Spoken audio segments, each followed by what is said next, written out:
Hyper active, क्या कहना चाहेंगे सर? हेलो हरीश भाई, हेलो गुलजार भाई, hello panel all. There is this recent development in India जो मुझे थोड़ा वरी करता है, and I need a comment from Haris and Gulzar भाई आल्सो। क्योंकि यहाँ पे मीडिया जो है ना, मीडिया थोड़ा बटा हुआ है इंडिया में, ये सब जानते हैं। There are couple of media houses who prefer to encourage Modi government, and Modi government की रिफॉर्म जो है उसको ही बारे में बात करते हैं प्रोपागेंडा मीडिया से। एंड दूसरा साइड ये है, थोड़ा लेफ्ट साइड का मीडिया है, जैसा एनडीटीवी हो गया।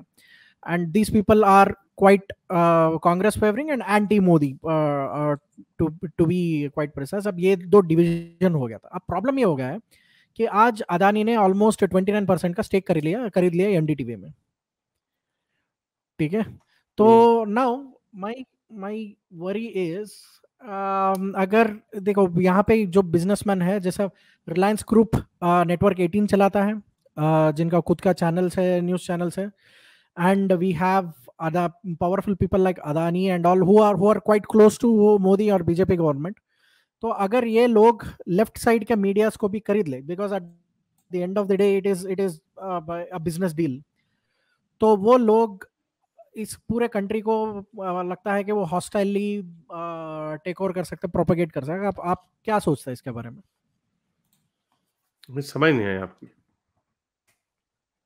सर, यहाँ पे दो मीडिया हाउसेस है। एक एक साइड है which is favouring to Modi and Modi government, वो हमेशा मोदी का गुणगान करते रहते हैं। दूसरा साइड है which which puts an argument against Modi government. जैसा अभी मोदी गवर्नमेंट का कोई अट्रॉसिटी कमिट करते हैं लोग, जैसे मुस्लिम के खिलाफ हो गया, दलितों के खिलाफ हो गया, तो ये चैनल्स फर्स्ट होते हैं जो आवाज उठाते हैं। उनमें NDTV is you know the torch bearer. वो जो आप कोई भी आपके मोदी के अगेंस्ट आपको बात करना है तो एनडीटीवी करेगा। आज क्या हुआ कि there is this businessman called as Adani who purchased 29% of stake in NDTV, and this businessman is quite close to Modi government or BJP led government. ठीक है, तो इस तरह से जो पावरफुल लोग हैं इंडिया में, they can control the entire media. ये ऑपोजिशन जो भी है उसका वॉइस को दबा सकते हैं। ठीक है, I am a bit worried in this instance. So मैं क्या पूछ रहा हूँ, क्या मेरी वरी जेन्यून है, या this this is not going to happen?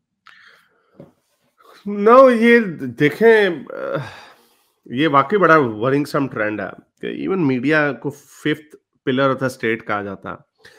और वाकई एनडीटीवी है, एक दो और भी चैनल हैं जिनको कहा जाता है कि भाई ये वो नहीं है, I mean you know they are anti BJP.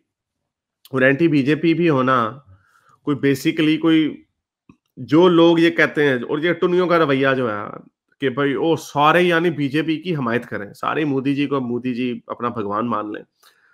तो भाई जो भी सोसाइटी, जिस सोसाइटी में इख्तलाफ नहीं होता, two sides of the coin नहीं होते, वो तो सोसाइटी एक ऑटोक्रेटिक सोसाइटी होती है, डेड सोसाइटी। के चाइना में है लेफ्ट एंड राइट, कुछ भी नहीं है, एक one one one party system है, ले आओ वन पार्टी सिस्टम आप। बेशक you don't lean towards liberal ideas, you lean towards conservative ideas, okay fine. But जो लोग करते हैं उनको तो एक एक किसी भी कंट्री के लिए एक वाइब्रेंट राइट होने का भी का होना भी जरूरी है, उसी तरह वाइब्रेंट लेफ्ट के होने का भी जरूरी है। अगर एक वाइब्रेंट राइट ही होगा तो फिर आपके पास एक बड़ी कंजर्वेटिव दहशतगर्द कायना तालिबान हिंदू वर्जन आ जाएगा। वाइब्रेंट लेफ्ट होगा और नहीं एक सिर्फ लेफ्ट ही होगा तो फिर आपको वो किस्म वगैरह की तरह वो हर जगह वो की फिरेंगे, वहां पे भी डेथ हो जाएगी, हर बात पे कैंसिल हो जाएगा कोई तो ये सारी चीजें साथ साथ चलनी चाहिए। और अगर ये मोदी जी और ये जो भी बीजेपी और ये whoever these people आपने जिनका नाम लिया कि वो जी इसको सिस्टमैटिकली अपनी जो डिसेंट को, अभी हमने जो कॉन्फ्रेंस की उसको सेलिब्रेटिंग डिसेंट का, इसलिए dissent is one of the most fundamental aspect of any vibrant society. जिस सोसाइटी में डिसेंट ही नहीं होगी तो वो सोसाइटी डेड हो जाएगी। वो फिर वही होगा कि एक शेपर्ड है और बाकी सारी जो है ना वो आपके इर्द गिर्द वो भेड़ बकरियां सारी, वो उसको लीड कर रहा है। That's it, there will be nothing else left. तो और ये सिस्टमैटिकली डिक्लाइन जो मैं आपको पिछले बड़े अरसे से कह रहा हूं, जो नजर आता जा रहा, ये सिस्टमैटिकली डिक्लाइन ही हो रहा है, ये डेकेडेंस की तरफ ही जा रहा है। आई मीन राइजिंग इंडिया हम कहते थे, और ये century would have belong to rising to India, लेकिन ये लग रहा है ये सितारा चमकने से पहले ही फिर अपनी आपस की लड़ाइयों में इसके अंदर डूब जाएगा। स्टेट्स जो होती है बड़ा इनके पास ग्रे एरिया ज्यादा नहीं होता, they have a very thin band of wavelength जिसके अंदर इन्होंने चलना होता। इन्होंने एंटेगनाइज नहीं करना होता किसी को, और इन्होंने अपीज भी नहीं करना होता किसी को। इन्होंने बस यस यस, ये जो पॉलिटिशियन होते हैं उनको क्यों मास्टर ऑफ स्पिन डॉक्ट्रिन कहा जाता है? वो स्पिन करते हैं हर बात को, उसकी वजह होती है। एक पॉलिटिशियन इस तरह खुल के बात नहीं कर सकता, जो हमने नूपुर शर्मा के बारे में भी बात की, वो नहीं कर सकते because they have to tread very carefully. तो ये सारी चीजें जो है, ये लगता है एक ही तरफ जब भी ये बैलेंस आउट ऑफ वैक हो जाता है ना, पाकिस्तान में देख लें 96%, इसका मतलब ये है कि सारे एक ये रेवड़ है, ये जमघटा है, ये हजूम है ये लोगों का, जो जिनको पता कुछ नहीं है, बस हाँ जी नारा तकबीर लगा देना, तो उसी के पीछे उल्लू के पटोने चित्र खाने हैं। सो ये that's a very dangerous thing obviously. इसको, ये तो बुरी चीज है, इसको कोई अच्छा नहीं कह सकता। हाँ, इसमें 2 से 3 पॉइंट्स हैं, हारिस ने कवर कर दिया काफी। आपकी परेशानी बिल्कुल सही है, क्योंकि एनडीटी टीवी काफी, मुझे उसमें रविश कुमार जैसे आदमी हैं जो मुझे तो बड़े पसंद हैं, उनमें विष्णु सोम है, ऐसे लोग हैं। अब इसमें क्या होगा कि मैं अपने सवाल ऐसा पूछा है कि एक अल जजीरा जो चैनल है, उसने कुछ दिनों पहले एक डाली है, डॉक्यूमेंट्री बनाई है, उसमें हेट स्पीच इन इंडिया का टॉपिक है, टाइटल है, और उन्होंने छोटे छोटे क्लिप्स बताए हैं कि किस तरह से इंडियन मीडिया एक नफरत फैला रहा है। जैसे गोस्वामी साहब, आपको पता है नंबर 1 है इस काम में, कि ये जो होस्ट हैं ये इंटेंशनली नरेटिंग के लिए नफरत फैलाते हैं, लड़ाई करवाना चाहते हैं, डिफरेंट रिलीजन, डिफरेंट सेक्ट। तो ये बड़ी खतरनाक बात है। और एनडीटीवी में अब क्या होगा, जो जर्नलिस्ट हैं जो थोड़े इंटेग्रिटी रखते हैं, उनके लिए चैलेंजिंग होगा, आया वो न्यूज मीडिया छोड़ दें या वो फिर बिकें। तो इट विल बी वेरी, खिचड़ी बनेगी और इंटरेस्टिंग होगा। और आप ये लास्ट पॉइंट इसमें एक और है कि जो जिया के जमाने का मीडिया है, उसके आज हमें जनरेशन में एक्सट्रीमिज्म नजर आता है। इसी तरह जो आज इंडियन मीडिया फीड कर रहा है हेट, ये हमें जल्द दिखेगा। जो नेक्स्ट जनरेशन, जो बेचारे बच्चे सुनते रहते हैं 4-4 साल की उम्र में, उनको समझाना उतना ही मुश्किल होगा जितना एक मोमिन को समझाना मुश्किल होता है।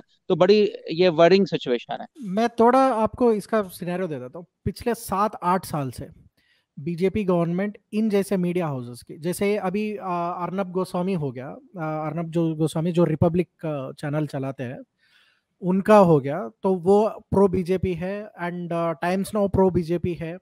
The biggest news channels in India are pro BJP channels, and जो चैनल्स एंटी गवर्नमेंट स्टैंड लेती थी, मुझे रविश कुमार वैसे भी कुछ खास पसंद नहीं है क्योंकि उनका एक तरफा होता था, बट अल्टरनेटिव आर्ग्यूमेंट और the other side of the argument is also necessity in democracy. तो ये NDTV was number 1 in terms of taking stands against Modi. तो सिस्टमेटिकली इनका यही हो रहा है मोदी गवर्नमेंट का, कि ये लोग इधर वो कोई केस में फंसा के वो चैनल बंद करवा देते हैं, या तो उसका टेक ओवर कर देते हैं इनका बिजनेसमैन रख के। ठीक है, what I am fearing is in 10-15 years down the line, जैसे आपने सही बोला कि जैसा चाइना का मीडिया है, ठीक है, उस तरह का हालत हो जाएगा इंडिया का। क्योंकि यहाँ पे कोई मोदी गवर्नमेंट या बीजेपी गवर्नमेंट के खिलाफ कोई आवाज नहीं उठाएगा, लोगों को एजुकेट नहीं करेगा इनका क्या प्रॉब्लम है, इनकी क्या अट्रॉसिटीज है। ठीक है, then I feel it is if situation can continues like this, then India will be a kind of elected autocracy. ठीक है, वो साइड पे बढ़ रहा है, दैट इज माय वरी। मेरे इस नेक काम को जारी रखने के लिए मुझे पेपैल या पेट्रियन पे जरूर सपोर्ट कीजिए, ताकि मैं अपना पैगाम ज्यादा से ज्यादा लोगों तक पहुंचा सकूं।